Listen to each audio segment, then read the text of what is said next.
Looks like we are live. I will do my check on this end as we get spun up and going into the show. And how we do that is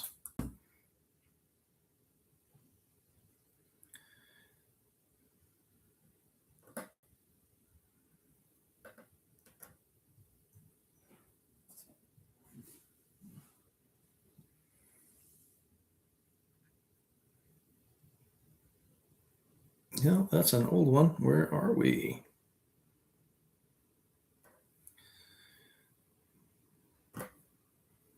There we go. We are live. Can I hear it? There we go. Yep. We are live. Can I hear it? Perfect. I know we are dialed in on that. We'll head back over to this mess and see.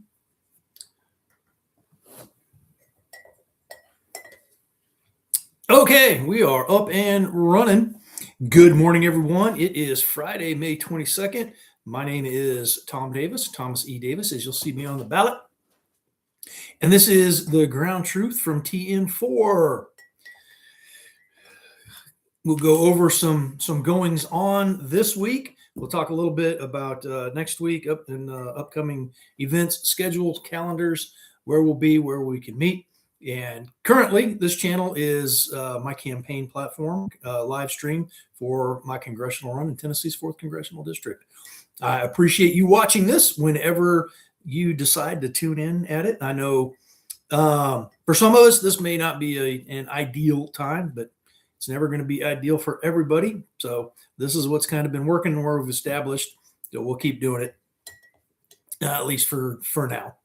So there we have it. And let's get back over to this. So a few of the things we'll go over today, McMinnville VA Clinic, we got some more on that. Talk a little more about redistricting and, our spending and inflation. We'll talk a little bit about that, government transparency, and then in my channel here. And then we'll go through some of the comments. I think I had a few this week that were interesting. Oh, and address another topic there. In fact, I'll lead with that. So I got a call this week. Yesterday it was, I think it was, and we did, and I did another separate video on this is out there. But anyway, there were some rumors out there saying that I had dropped out of the race, and that is absolutely false. I am in this. I'm in it to win it, and that will continue to run until the final day, which is August 6th. This is the primary, and August 7th we'll get up. We'll see how it shakes out. If or when we win that day, we'll continue in the general election, continue to campaign. It goes the other way, and it is. I'm not the nominee, then we'll do some other things, and we'll make that decision there. Right now, this is where the focus is. This is the efforts, and we'll keep doing it, like I said, until we don't. And August 7th is that day, and the whole thing there is it just changes. Either we continue to campaign in a general election as the Republican nominee, or figure out how we're gonna be productive and still be part of the, contribute positively to what we have going on in this nation. And there's a lot. In fact, that may, we covered that one. Let's talk a little bit about, because this has been coming up the last couple weeks, and some more on it this week. But it's our AI and the data centers, and even to Bitcoin mining. So, and I will tell you this, federally, maybe some stuff we can do, but this is an issue that you are going to have to address and deal with as a local community, as as cities and as counties, and maybe even as states. If a state is trying to incentivize these data centers to come in, it's going to go contrary to what I'm hearing from a lot of folks in the counties. But and that's here in Tennessee is your County Powers Act, and you have to get on this stuff now. And there have been some communities out there that are addressing it with it, dealing with it, and have put some things in place. So you can, if as a community you want to prevent this from coming in, or at least slow it down. I know in Coffee County, I think that the mayor is what they call them. Some of the Tennessee counties call them different things, but like here in Warren County, it's our county executive. So if I'm pretty sure Coffee's their mayor, but they put a little bit of a pause in place on that, and good for them. That's kind of what the community had been calling for, because they've already got those doggone solar farms going in out there. So, slow it down, make sure the community is on board. And then even if you are on board, protect yourselves from these things, be informed about them, how much they're going to impact your infrastructure, how long it's going to take to construct them, because that I don't know exactly what it is, but answer those questions for your community, and then put those controls in place. You absolutely can, I believe, with the County Powers Act, that you can put these controls in place. And I say that with the deal that we went through here in Warren County with the rock quarry. And so the Warren County, the county commission chose at that time to not do it. And I understand why, because it potentially would have opened them up to some lawsuits. And then the other side of this too is your property rights. That was a big thing, because if I want to sell my property to big tech coming in to put their data center in, that's a thing here in Tennessee, is your property rights. And don't get it twisted up. You don't actually own your property. You're renting it from the government. You get the opportunity first to purchase it from the bank or whoever happens to be leasing it from the government at that point. And I say that because don't pay your property taxes and see what happens. See what I'm saying? My suggestion to counties is, let's make it a property or a sales tax, and then be done with it. And then the counties live within their means. And this is a kind of a structured fight, because we've also got to get the feds out of our pocketbook, and that's where I come in as the congressional representative. Is let's streamline the tax code. Let's cut it back. And the first fight up there really is the deficit spending, and everybody up there is voting for it. The only reason, right now you got Republicans are voting for it because they're in power, and Democrats are voting against it because they're not, and so they just trip it up. You can try and think it's about all this other stuff, but it's not. They just want to spend it on their stuff, and a lot of it is not even getting spent on us. How much money is going overseas, and this is at a deficit of $2 trillion every year. That's why we're pushing 40 trillion in debt now, and at some point it pops. I think we all can maybe know that. So, but anyway, with that County Powers Act, and put some controls in place. Hey, yep, you can develop this land. However, you will be self-sustaining, and you will, protect the water, whatever, it's going to vary from county to county. And that's the system, how it's set up. And if you don't protect yourselves, then you get growth too fast, and your infrastructure can't handle it. And I ran into this in Sequatchie County, and what they've done down there is a moratorium on their water meters. So you're not developing any more housing because they're not issuing water meters, and you got to have the water meters if you're going to be on the water plant, however they have it structured down there, because that's what you see happening in a lot of these the rural communities. And this is what we're railing against, right? This is what we hear, is these unsustainable developments. So if you go, if you double your population, or even boost it by 25%, and you didn't plan infrastructure wise to deal with these things, it's going to be a problem. So, some foresight down there in Sequatchie. And then, if you're on the end of like, hey, we need the development, we need the jobs, okay, then ask those second and third order effect questions. And then how do you help facilitate coming about that? So there are ways to get the growth in there, and responsible is probably the word that should be put at the lead of that. So so that's some a couple items that came up, and then I did just get a text. I'll talk about this now. The town hall coming in, or my town hall, and this has been something I've heard about is. As I've been doing this, and I've been talking to folks, and I have been doing this since early about November of 24. I was on the ticket in August of 24, unsuccessful in a bid that time. I did learn a lot, and I've seen a lot of, I have seen how these primary challenges can impact incumbents. I've seen it firsthand last time around. I've seen it firsthand this time around, and we'll talk a little bit about that in a minute. But anyway, breaking news.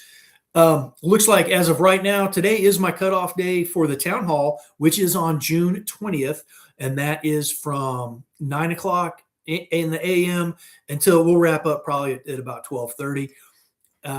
We've heard back from gubernatorial candidates, and they've been offered if it's not the candidate themselves, they're not answering questions. I have, however, opened it up this time to their representatives, or the reps of those candidates. If they want I'm going to give them 5 minutes to pitch the case for whichever candidate. So far, I've heard back from Monty Fritz. The other two, not so much. And again, today's cutoff date. Now on the other end for the congressional candidates. As we all know, the redistricting happened. It looks like it'll, right now, the courts have said we can continue on campaigning or running it with those new district lines, and that's how I'm campaigning. Something comes out different, then whatever, I'll deal with it then. But right now, that's how we're pressing ahead with this. That being said, today's the cutoff date, and there's been one addition to the race, which is Joshua James, and he has. I now have confirmation he will be at that town hall. So there will be 3 of us, and it's only your primary challengers. Scott Desjardins has not, nor has his campaign, reached out and said one way or another so that's fine. That's kind of how he rolls. Is he's not in the district, and nor does he, I guess, feel it necessary to answer anybody. Good for him. So we'll see how this race matches up. And I will say, pay attention. So a lot of goes into this with 3 primary challengers now. Part of the kind of a line of thought on this is the more you have in this race, it'll dilute the vote, and so it is an advantage to the incumbent. I think you have to look at that from a few different angles. This particular race, I think I see it to my advantage, really.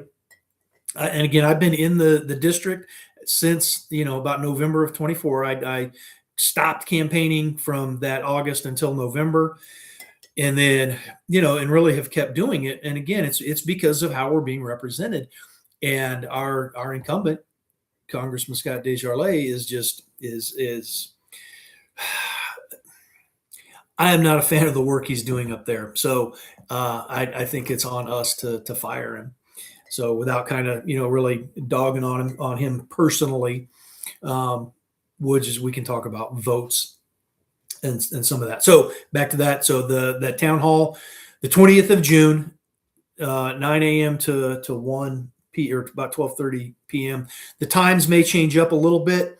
So, but that'll all be published next week when we, after today, we'll get everything hammered out, and we'll have the timeline dialed in a little bit more, because I'm not going to slice out a full hour if I've only got one gubernatorial candidate representative being there talking. I may give that one, a little bit of leeway, but if that's how it works out, then we'll do just kind of projecting ahead. 9 to 9:30 will be candidates, and everybody arrives. We'll get everything set up. 9:30, then we'll start the clock. We'll have those gubernatorial folks get up and bump their gums, and then I'd probably just give like 30 minutes for that, if that, or maybe 15. But and then 10 o'clock we'll start into the congressional candidates, and we will, and then we'll have up till about 11:15 to well, no, about 12:50. Well, yeah, we'll do probably 11:15, 11:45, and then for just the questions, and then we'll do just an afterwards kind of a meet and greet type thing, where if you have additional questions for an individual candidate, you can certainly talk. And again, at the end, we'll give the candidates, another 5 minutes or so to kind of wrap up and tell everybody what they need. So there we go. Looks like 3 of us in for the congressional race, and at least 1 representative for the gubernatorial race. And again, let your friends know, get it out there, the likes, the shares, the tags. Primarily, I'm advertising this over on the Facebook, but anywhere you see it, do the shares and let your friends know. Let's pack the house. And I'll tell you, it's at the veterans, the community veterans building over there in Coffee County in Manchester. And you show up, you can help out. You can donate to that veterans organization if you care to. But they do a lot of good work in the community. In fact, tomorrow I'll be out there their monthly breakfast in Coffee County. That, and then probably into Murfreesboro a little bit. So there we go. Now, with that, let's go to where are we at? Let me get dialed in. The VA is what we're going to go to and talk about. Let's get my notes up. So we have had, I'm calling a temporary victory on this, because the clinic is now, again, and I said this all along, that you can't tell me that they couldn't figure it out. And we applied enough pressure that happened. Now, who is the we in all of this? I will tell you, as the service organizations, I know in particular the American Legion here in McMinnville, American Legion Post 173, started up a petition, and people got to signing it, and that helped. I called my congressional reps ahead of that. I started calling the other congressional reps in Tennessee to try and bring some light onto this. Started doing videos, tagging and posting, so I'm sure that played a part on it. Kelly Walker Slaughter over there at Warren First 931.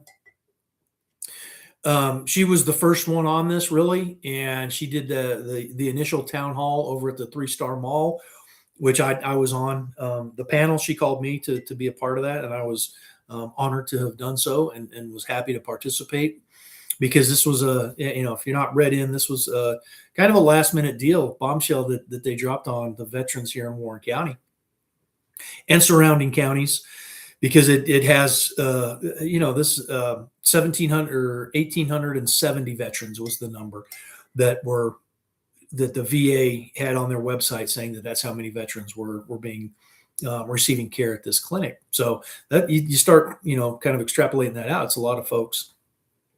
So, but those folks. Oh, and I think Chad Graves over there they've got a couple different ones in there. WNBC, I think they did some stuff on it on their Facebook behind the mic. They talked about it a little bit.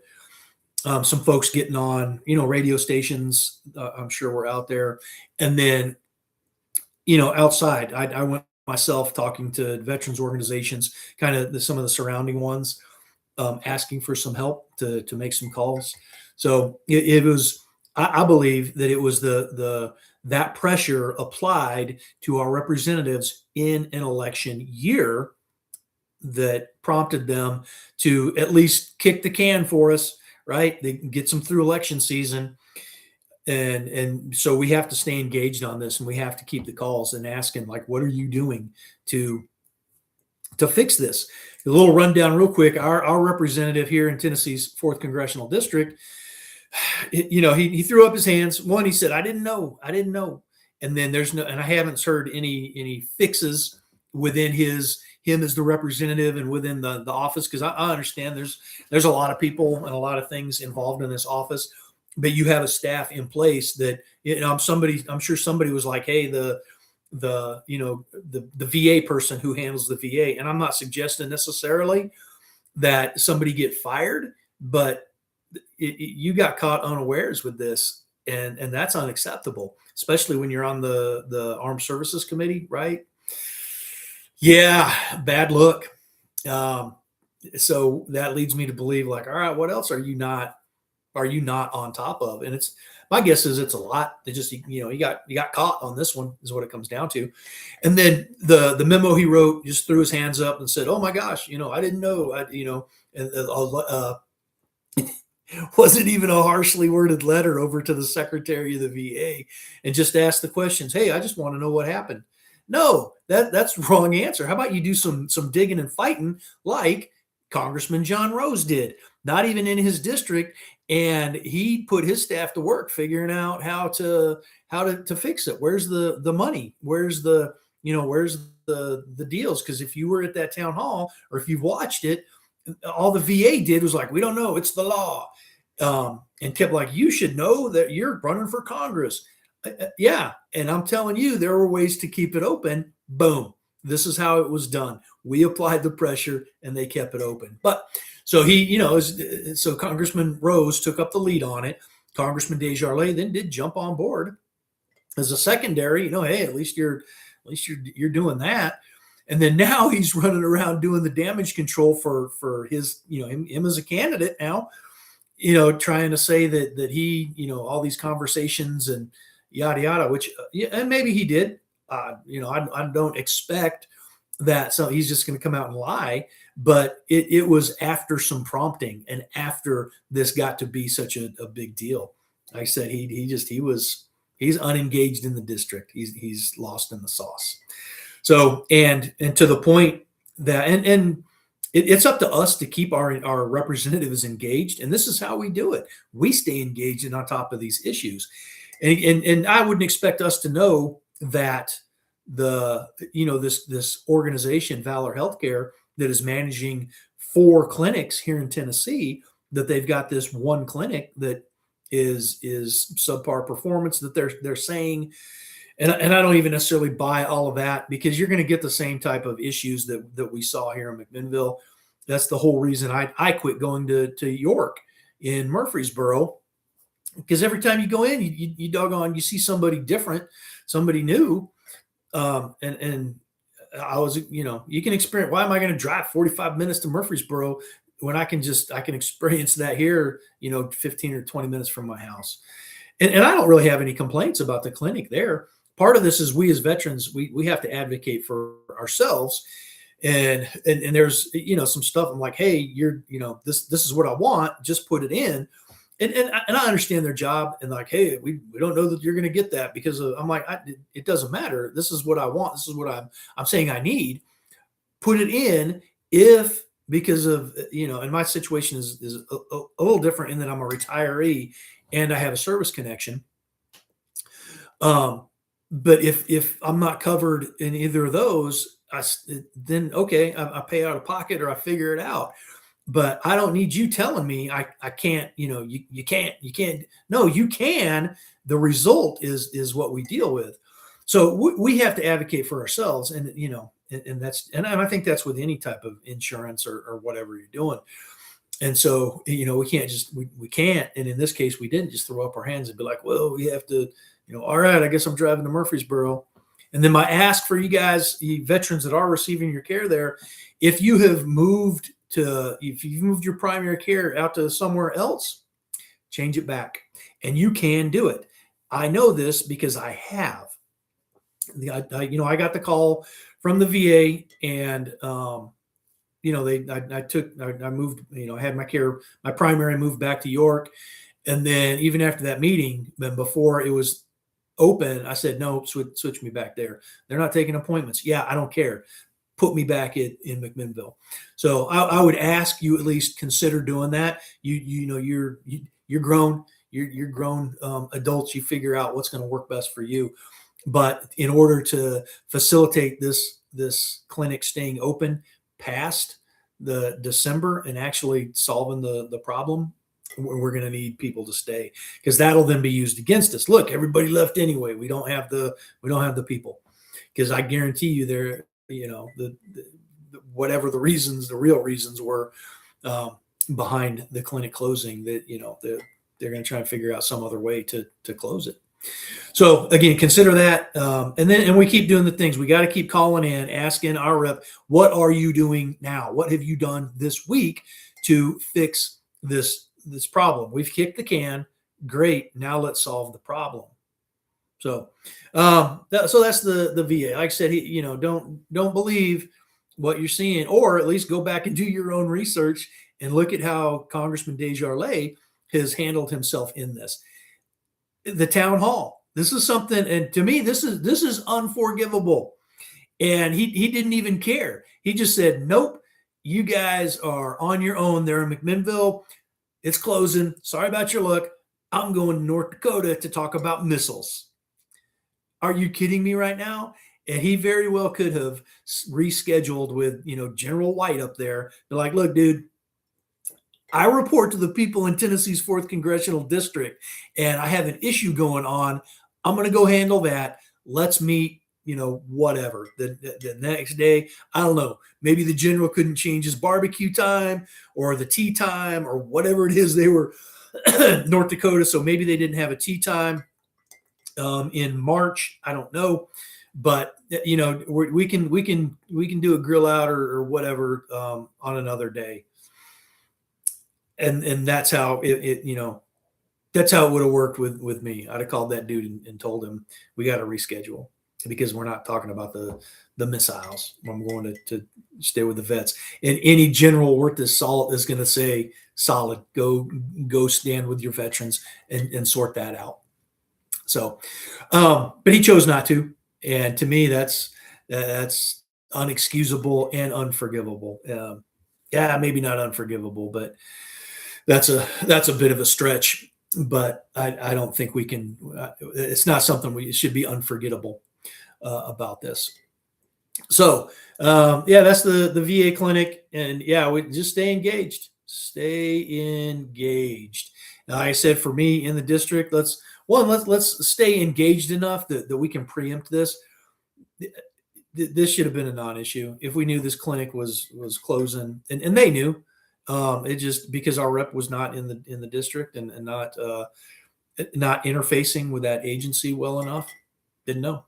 So show me how you're fixing that problem, those two problems, and then let's move on. But we're not getting that. We're not. He's not. Didn't care. It was not an issue that he missed that town hall with us. And then there's no, he's not fixing his problem, or at least he's not telling us. And let's not forget here how this works. We are the bosses. We sent him to represent us. And I want to know what you're doing to fix that problem within your own staff, within you as a representative.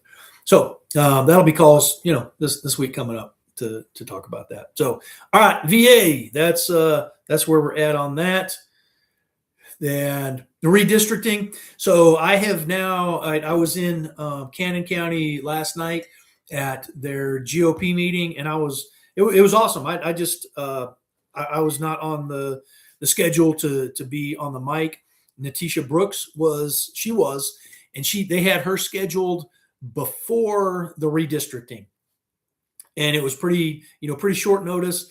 So they, and she decided to go ahead and come. They decided to go ahead and have her just because it was already set. It was her and Lynn Davis. Lynn Davis is running for the state executive committee for that area. And so she talked for a little bit, and then Miss Natisha Brooks got up. And I mean, it's true. I think it was probably good for her also. They live streamed it. And then, the border counties, to the north there, DeKalb, I think. And so, these folks that watch that, they'll have friends up there. And if, they want to spread the word about Miss Brooks, then, they will. So, but she kept that commitment to them to go ahead and show up. And I always, enjoy when I get to see Miss Brooks. Have interacted with her quite a bit over the last couple of years here, so always enjoy seeing her. So, like I said, in Cannon County last night, and listen to that and talking to some folks there. And a lot of this stuff is state issues that you get asked about or that come up, and you know that it just is what it is. One thing that the guy was asking about last night was actually about the Tennessee stuff with the right or the intent to go armed nonsense, and another issue that came up was closing the primaries. And these are the Tennessee issues and why they don't close the primaries. I mean, the SEC, most of your Republicans out here.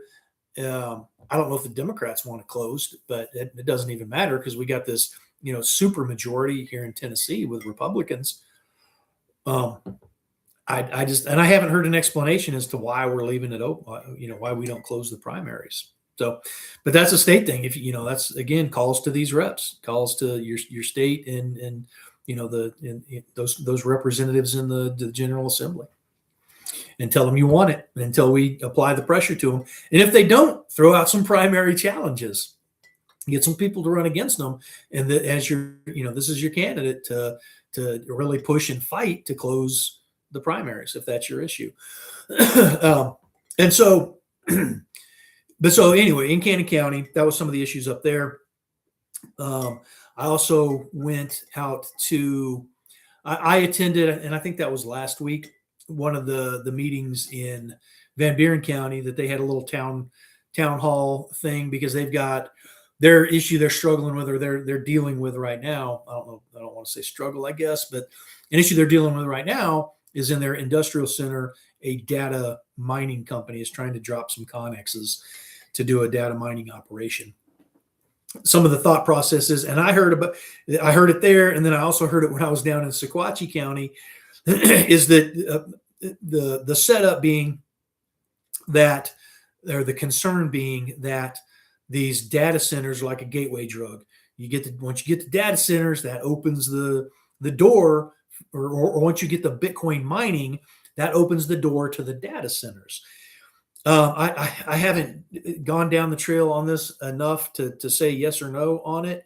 But if that's the case, then, okay, again, it comes back to your county governments and, the city and county governments. What kind of businesses do you want? Yeah, absolutely. We have this, and this extrapolates out to a lot of different areas, but we have this idea that we have to grow. We have to grow. We have to do these things. Which growth is good as long as it's done responsibly. If you don't have the infrastructure, and there's nothing wrong with saying, nope, we do not want data centers in this county. Nothing wrong with that. And it just is what it is. Just like as a nation, we should be saying, hey, we do not want Islamic terrorists within our borders. So let's hold things up. Let's stop with the refugees. Let's stop with the H-1B visas. Which that goes into some other stuff. But there's nothing wrong with that. Absolutely nothing wrong as a nation putting those controls in place. Nothing wrong with the county. If you as the majority in that county don't want these data centers, go for it. Put the stipulations in, or And you got these folks in there and you got attorneys to like, hey, this will, hopefully this will pass muster or whatever. But figure it out there at that level. And like I said, nothing wrong. If your answer is no, then the answer is no. It doesn't matter how, it's the most awesomest thing in the, since sliced bread. If you don't want it, you don't want it. So but that's how, and again, it's our involvement as citizens in the process. So a couple things we've been, like I said, going over, and then for the redistricting, I'm going with the same, with the new lines, and that's how I'm campaigning now. And it just I'm campaigning pretty much the same way. It's just now I have the district is a little bit different. So we're pressing into the new counties, show them some love, and I'll be super curious to see if Congressman Desjardins actually shows up in any of these places. my dollar would be on no. They're not going to see him. And that was actually it was my wife. She went out to Van Buren to their GOP meeting last night, and they're not really excited about Congressman Desjardins either. So, and part of this is grassroots. This is an unfortunate part of the politics in America now. Is it's about the Benjamins, man. And I think our establishment are a little fearful of grassroots, and that's what my campaign is. It's grassroots. If you see these things you want to help out, then do the things, the likes, the shares, the comments, tell your friends about it. You can come to my fundraiser is on June 5th, and we're gonna have some cornhole going on, a tournament with that, so you can maybe win some cornhole cash prizes for that. We're gonna have Prater's barbecue, so come on out on June 5th. That's the Victory Center here in Morrison. It's on my event. Go check my Facebook event and check in on that. Send us an email if you want to go ahead and sign up for the cornhole. And now the time is from 4 o'clock. We're starting at 4 o'clock. It's a Friday, so that we're kind of tweaking the times a little bit. But the cornhole probably won't start till about 6. Just to give everybody a chance to get off work and get there and eat ahead of time. So we'll probably get there about 4, start set up. We'll plan to start serving, dinner around 5, and then we'll look to 6. Again, this is not set. This is kind of me thinking right now and what makes sense. But I said about 4 o'clock is when we'll at least start showing up. If you want to help, you want to come over and help with the setup, I would appreciate that. Just send us an email ahead of time. So we can let you know if we got enough help or if you want, I don't care. You can come and stand around, supervise. That's a thing. So, but that, like I said, it's grassroots, and that's how this campaign is. And I've been doing it for a minute now and have a stat, we got some friends, out of this campaign, in those other counties, unfortunately, that got district, with the redistricting that the 4th district lost.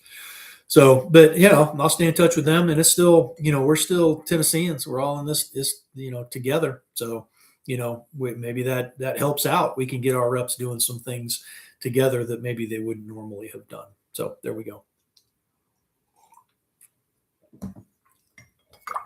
So that's redistricting. And again, if you're coming new, you're new into the 4th, Van Buren County, Cannon County, and then that little chunk of Davidson County. Get to know your candidate or your incumbent, and get to know your candidates. Congressman Desjardins, he initially ran on term limits. He said 12 years was plenty, and here we are. This will be 16 years for him at the end of this session, and he's running again. That'll be 18. I mean, and I guess that, to be fair, he didn't say which 12 years, right? I haven't found where he said which 12 years were enough. So, okay, but and won't tell us why. Things change. I get it, and maybe it's like, well, I win by so much, then why not? But at least tell people why you changed your stance on 12 years being enough. I'm saying that's my number too, interestingly enough, and I said that before I even, because you got to kind of dig to find him saying anything on it. And I think the last thing I found was like 2019, and all he said, yeah, term limits are a good idea.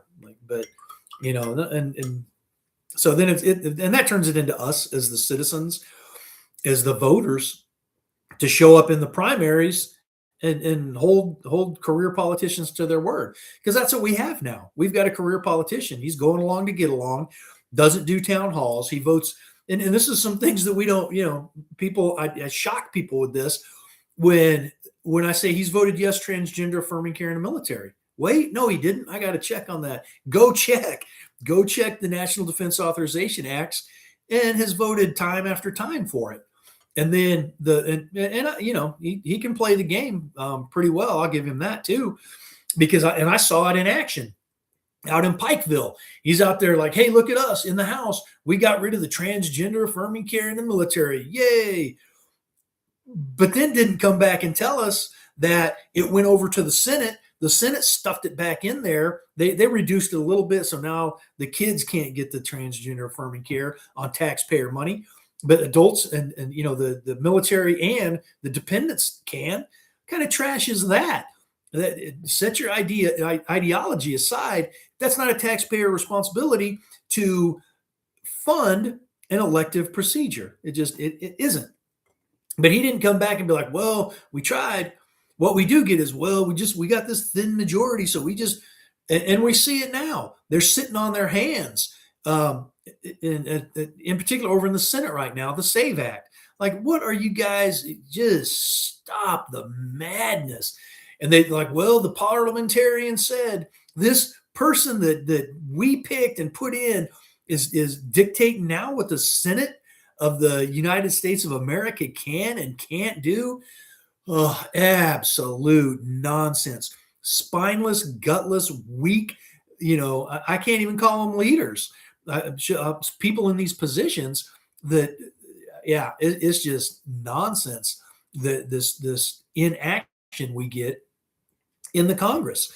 They'll run around all day long talking about how great Trump is doing, and he is. He's doing I'm still on board. He's doing good, but this stuff he's doing, they're not codifying. So let's ask another question. What happens when we no longer have President Trump? What happens when we no longer have a Republican president? All that work gets undone. It gets undone. And I heard him bragging about that President Trump has now done the most executive orders like ever. And to me, that is insanity. That is not how the executive orders. That's not the president should not be legislating with executive orders, and that's exactly what he's doing, because we have a majority in the House, a Republican majority in the House, a Republican majority in the Senate, and these jokers are just sitting on their hands.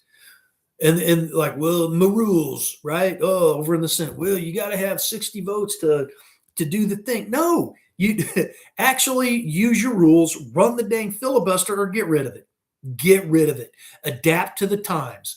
That's exactly what we fail to do. A lot of different areas, you fail to understand the battlefield and what's going on. Get rid of it if that's what's required. I don't even care. Because and they're already saying, you believe these Democrats when they tell you that they're going to pack the courts, they're going to, they're going to do the things. So set the conditions now.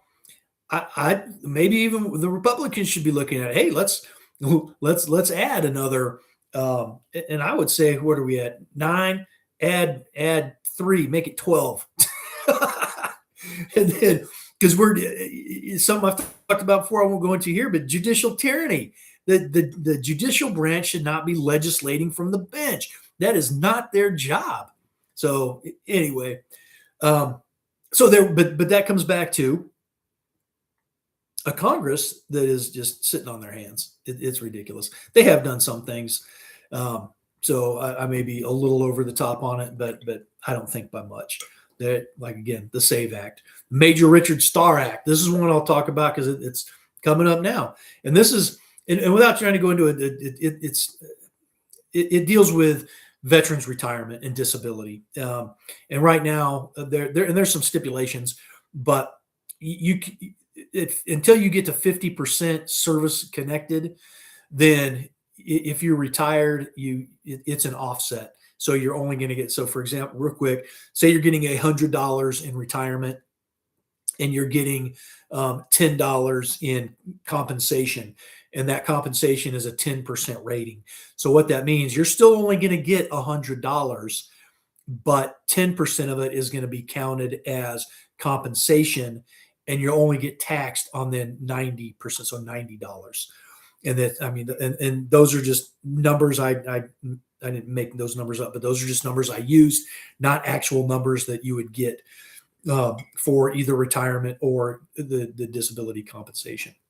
So, but these clowns, they won't pass it. And I think it's been coming up since the 117th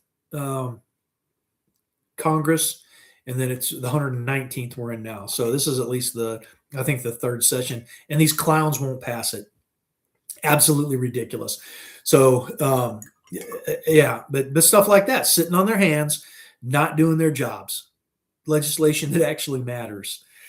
In the Senate, they'll have a doggone dog parade, but they won't pass this Save Act. These guys, man, it is an absolute clown show up there. Yeah, and I'm looking to go right. We got to change it, and that's why. If we don't, these guys are going to run us into a ditch. They are absolutely going to run us into a ditch. $2 trillion ish that they're deficit spending every year. It breaks. It breaks. Play all the funny games you want, but at some point it breaks. We lose confidence in it. So we've got to send folks up there that will fight, and we don't have that in a congressional representative right now. So, okay, well, we're kind of winding down. The spending, I've talked about that. Inflation, we got to understand a lot of this. The issues that we're having are because of our government. They have, and it's been a long time, so it may take a little bit of time, and it may be a little bit painful to come out of this. But our government is into things it has no business being into, or it's too far into things that it shouldn't be into.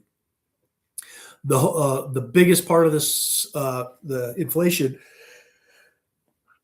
excuse me there, is because of our government and the spending, the deficit spending, they're the money machine, right? Woohoo! I've been saying they're spending like a bunch of drunken paratroopers at the strip club, and if you haven't witnessed that, it is not good. So trust me when I tell you that it is bad, and they don't care. And part of the what happens then is inflation, government subsidies.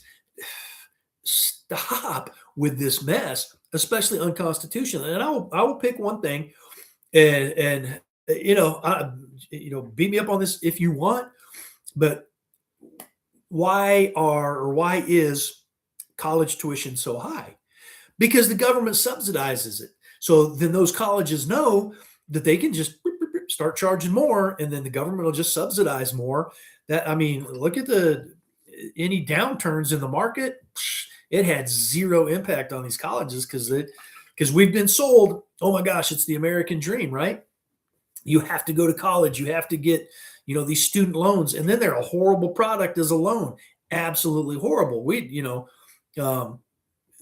Cindy came into our relationship with student loan debt, and now I'm dealing with it too. But it's at that age, we don't teach enough, in schools about how the finances work, that should be something where in high school you're learning about is contracts and loans and how it works, instead of having to figure it out the hard way. Like, yay, I got to go to college. Oh, they got these student loans, but it's a horrible product. And now all these years later, still dealing with it. Stop. Absolutely stop. The government has got zero business in student loans. So just, and that problem would take care of itself. College tuition would come down.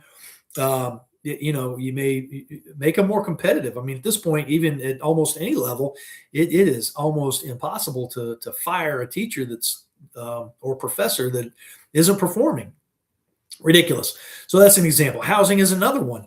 The federal government is not responsible to house you. So why are we putting money into it? Follow the creation of HUD and all these programs and what they were actually designed to do. Not good. So that we got to get the federal government out of these programs. If states want to jump in on that, then that's on them. And then what we are doing by getting the federal government back within the confines of the Constitution, of the contract, then more of that money stays in the states, and then the states can figure out, if like Tennessee, if we don't want to, as a state, as a government, if we don't want to just throw money at a homeless problem, then we shouldn't. Or can you even do that constitutionally? When was this less of a problem? It was when our churches, when our local folks took care of it. And now look at California. How many, what, I don't even know what number they're up to. How many billions of dollars have they just thrown at a homeless problem? And are they better off? Absolutely not. They're adjusting things. Now you got a map so you can step over when these people have crapped on the streets, so you can go out there and avoid that. Like, nah, wrong answer. So, but it's up to each state to deal with this problem. And you're always going to have homeless people. I don't know what to tell you. Just get over that. Some men you just can't reach. Some of them want to live that way. Not necessarily on us as a society to facilitate that. Programs in place to help, sure. But again, it's your local community, your churches, your civic-minded people that want to start a program. So get the federal government out, get them back to doing in the contract. That's what the Constitution is. Yeah. All right. Hey, I see we got. Yeah, if you're on here, jump on, say hey. Oh, you know what? Yeah, I let me see. I got a couple minutes here. Let me get over to my comments. No, that's not where are we at. There was a couple good ones. Not really. Let's see. Let's go into this one real quick. Oh, that was not necessarily to mine. So on the 13th of June, I'll be in Sequatchie County at their spotlight on the candidates. Looking forward to that. Been down there a couple times. I haven't been to one of the meetings down there yet. I've had some other conflicts. I have had my reps down there a couple times, or at least once, I think. And then I did go down there on a different event and was able to meet some of them. That was awesome. So I'm looking forward to that. And thank you, Sequatchie Valley Conservatives, for putting that together. So that one wasn't it cracked me up. There was this dude in here commenting on my post about maybe it's this one. Oh, here we go. Yeah, this is where I need to be.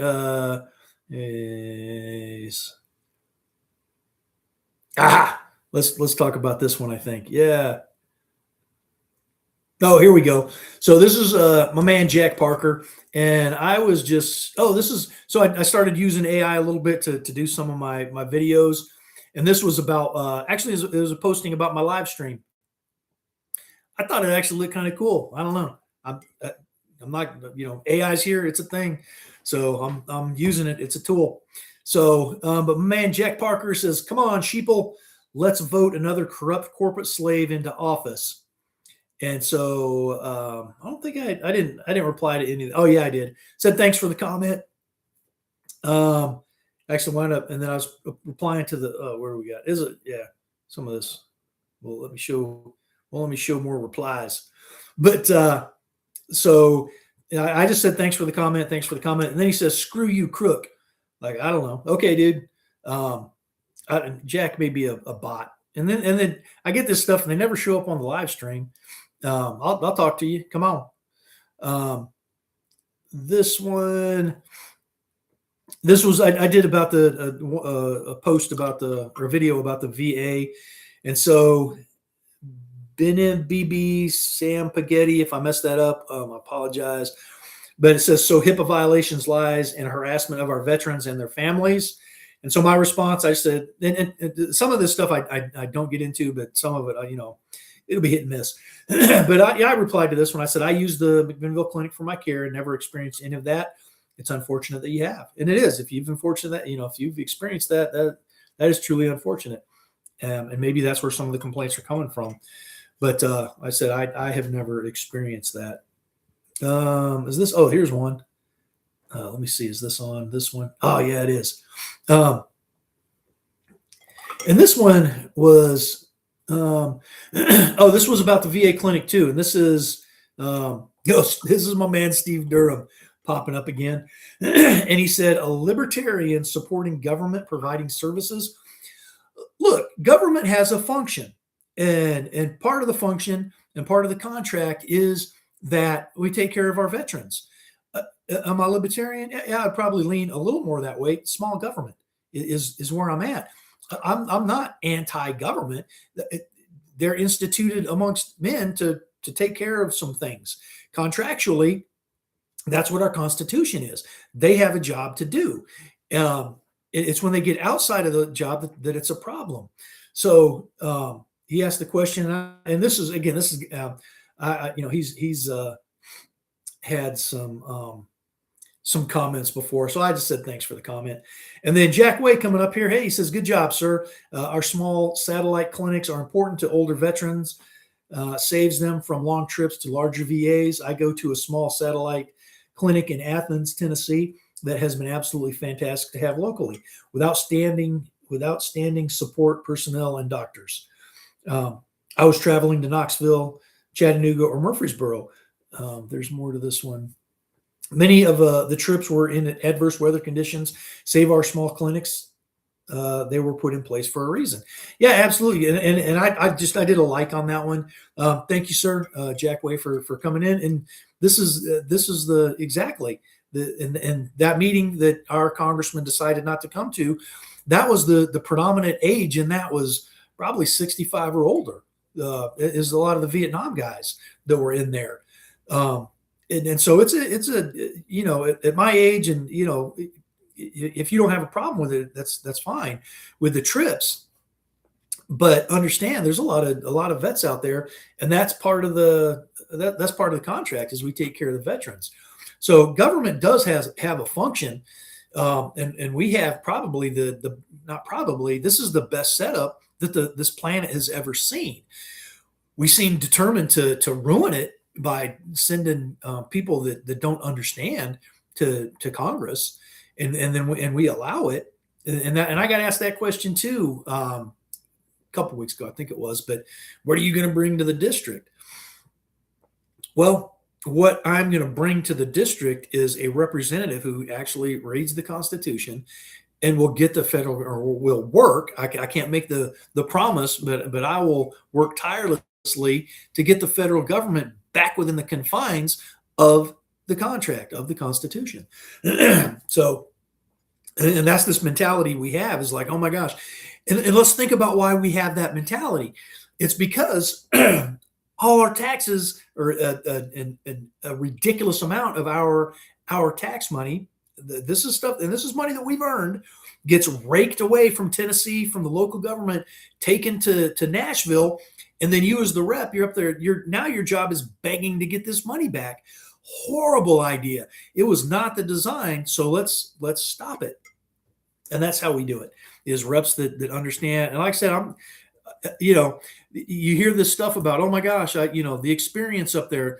No, 8 terms, and this is what we're getting from our rep, is a guy that won't show up. And now we get to see. Look at me, I'm holding the gavel at this subcommittee because that's what I do now. I'm too busy to be with you guys. No, knock it off. You are still responsible back in this district. So, and we'll see how this race actually runs out. Watch the numbers, and if even if I'm not the rep, we'll see how much of a chunk I take, and that will impact, and then we stay engaged. So that was that one. I don't think I really had any other big spicy comments. You folks on there coming on, encouraging. I appreciate that. It helps keep me in this, and why I'm doing the thing, because it's when you start looking at numbers and you start looking at campaign data and the stuff that money that was dumped into a congressional race this week, and it's a daunting task, but it's worth it, and it's worth it to stay in the fight, because even if I'm not selected to be our nominee, I have seen this campaign and the community's impact and influence the behavior of these representatives. So we have got to keep it up. We've got to be engaged. So, okay, real quick, that we're at the 9 o'clock. So again, and then this afternoon, I'm at a event here in Warren County. It is meet and greet. I think it's at the farmers market. I think 5 o'clock. Let me pull up my calendar real quick so I'll go over a little bit. We'll be okay.